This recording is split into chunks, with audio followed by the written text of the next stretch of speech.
சமையல். இன்றைக்கி நம்ம ரொம்பவே டெம்டிங்கான பூசணிக்காய் அல்வா எப்படி நம்ம செய்யலான்னு பார்க்கலாம்.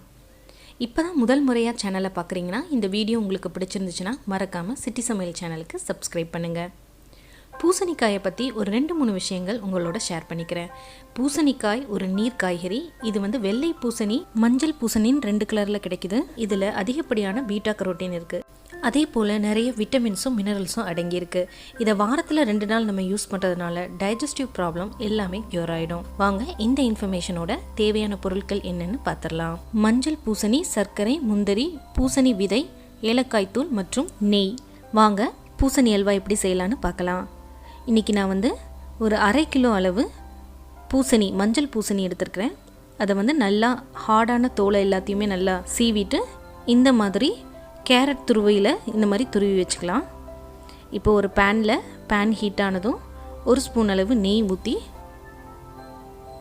ஒரு 10 முந்திரி பருப்பு ஆட் பண்ணிக்கலாம்.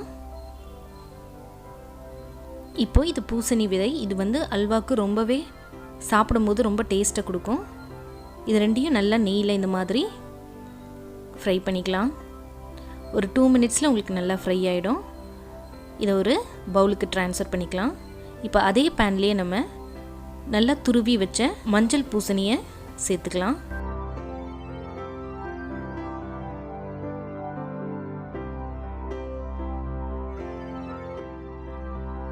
இதை நல்லா இந்த மாதிரி மிக்ஸ் பண்ணிக்கலாம்.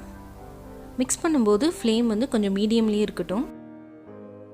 இந்த மாதிரி நான்ஸ்டிக்கில் பண்ணுறதால நமக்கு ஒட்டாது. இதே இது நீங்கள் இரும்பு பாத்திரம் இல்லை வேறு ஏதாவது பேனில் பண்ணிங்கன்னா உங்களுக்கு ஒட்டும். இதை ஒரு 5 நிமிஷம் நல்லா நம்ம வேக வச்சு எடுத்துக்கலாம்.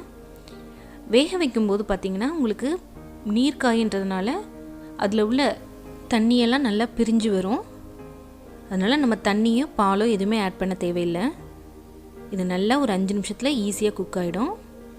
பார்த்திங்கன்னா நல்லா குக் ஆயிடுச்சு. இதை ஒரு டைம் நல்லா கலந்து விட்டு அந்த தண்ணி எல்லாத்தையுமே நல்லா ட்ரை பண்ணிக்கலாம். அப்போ தான் கரெக்டான அல்வா கன்சிஸ்டன்சி நமக்கு கிடைக்கும். இப்போது பூசணிக்காய் அல்வாவுக்கு தேவையான சுகர் ஆட் பண்ணிக்கலாம். இன்றைக்கி நான் ஒரு 1/2 கப் சுகர் எடுத்துருக்கிறேன். உங்களுக்கு ரொம்பவே இனிப்பு பிடிக்கும்னா நீங்கள் இன்னும் கொஞ்சம் எக்ஸஸாக ஆட் பண்ணிக்கோங்க.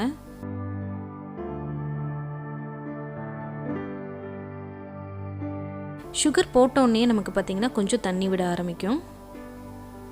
இதை நல்லா மிக்ஸ் பண்ணிக்கலாம்.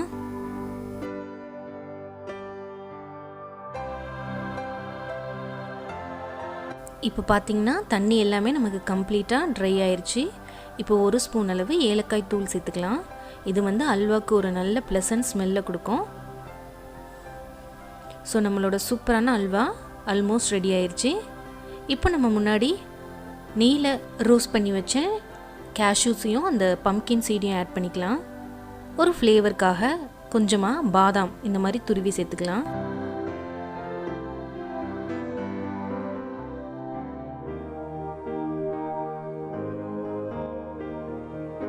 பூசணிக்காய் அல்வா எவ்வளோ ஈஸியாக நமக்கு ரெடி ஆயிடுச்சுன்னு பார்த்தீங்களா?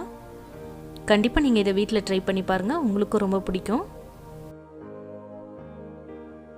இந்த வீடியோ உங்களுக்கு பிடிச்சிருந்துச்சுன்னா லைக் பண்ணுங்கள், ஷேர் பண்ணுங்கள். மறக்காமல் சிட்டி சமையல் சேனலுக்கு சப்ஸ்கிரைப் பண்ணுங்கள்.